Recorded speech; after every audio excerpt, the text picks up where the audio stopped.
Hey, here's some pictures of a studio that I was heavily involved with down in Richmond, Virginia.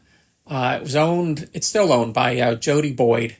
It's called 9WG Studios, but I think it's called Red Amp Studios too.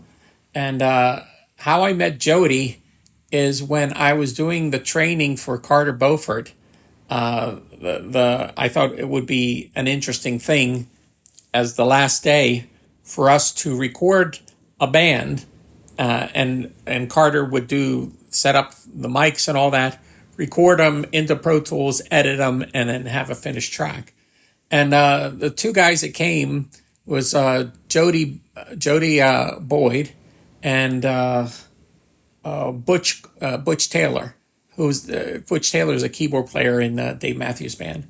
So those guys got to see the Icon console. It was a D control, a 32 channel, and Jody just loved it. I mean, he dove right into it and used it. So he bought a 32 channel Icon console from me, and then he upgraded it to the ES version.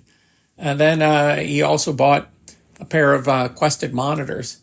But he wanted to make his own studio, and I met him at the building he was considering in Richmond. It was in downtown Richmond. It was an old photography studio, and what he was going to do was hire Studio Balaton, Peter Grusenheim, to do the design work.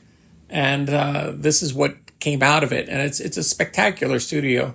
And Jody was gracious enough to let me use the studio for some Pro Tools seminars that I had done later on.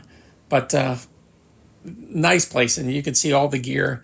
And even with Jody too, there was at a certain point where he wanted some stuff. Like I sent him a stereo Josephson microphone for him to try, and he just fell in love with it. And I also sent him a pair of retro compressors, and he just fell in love with those, but he didn't have the money to do it. And I said, okay, what do you have that you're not using? And he gave me a list of all the stuff he had, and I kind of took that stuff, figured out what it was worth, put it against the balance, and I said, okay, just pay me this much, plus I will come down to Richmond, Virginia, pick up the gear that you have, and we'll be okay. And he went for that. So I drove down there with a van, picked up all the gear that he wanted to get rid of, stuck it in the van, and I already had it pre-sold. I think a lot of it I sold to Serban. There were some ISO booths and things like that he had. And I drove from there to Virginia Beach, unloaded them at Serban's studio, and then from there drove back to Philadelphia. So sometimes the things that you do as a pro audio salesman to make a deal happen is above and beyond, but you need to do that. You need to be creative to make deals happen. But look at the studio. It came out great, and they're really great clients.